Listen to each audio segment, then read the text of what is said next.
Assalamualaikum warahmatullahi wabarakatuh. Kembali lagi bersama kami.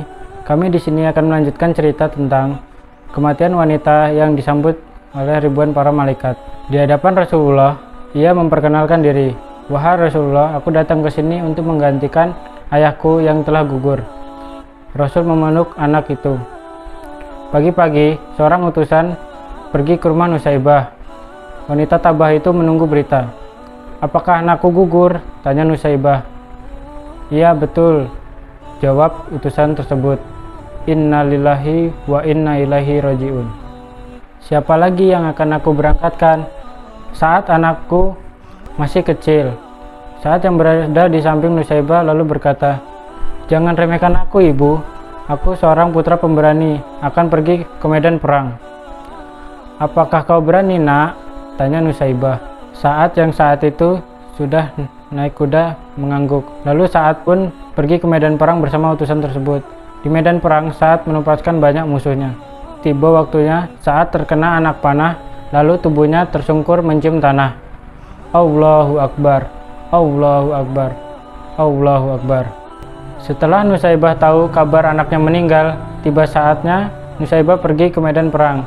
Namun, Rasul meminta ia untuk merawat tentara yang terluka, mengobati tentara yang luka sama jihadnya. Lalu Nusaibah pun merawat dengan sangat teliti. Tiba-tiba, rambut Nusaibah terkena percikan darah kaum muslimin yang ditebas oleh kaum kafir. Berkobarlah hati dan emosi Nusaibah, lalu ia mengambil pedang dan Nusaibah pun menumpahkan para musuh-musuhnya. Namun, tiba-tiba dari arah belakang, ia terkena pedang sehingga memotong satu tangannya. Nusaibah pun terjatuh dan tiba-tiba seorang datang menghampiri dirinya dan mengenalinya bahwa ia merupakan istri dari Said. Nusaibah pun meminta pedang kepada seseorang yang menghampirinya tersebut, lalu kembali menaiki kuda dan membunuh para musuh-musuhnya. Namun pada akhirnya kepala Nusaibah terkena tebasan sehingga darahnya mengalir di tanah kelahirannya. Seketika langit yang cerah menjadi gelap. Kisah ini menginspirasi kita untuk tidak cengeng melepas anak-anak kita untuk pergi berjuang. Untuk mendapatkan anak-anak yang pemberani berawal dari ibu yang tangguh. Sekian cerita yang dapat kami sampaikan, semoga dapat menginspirasi kita semua.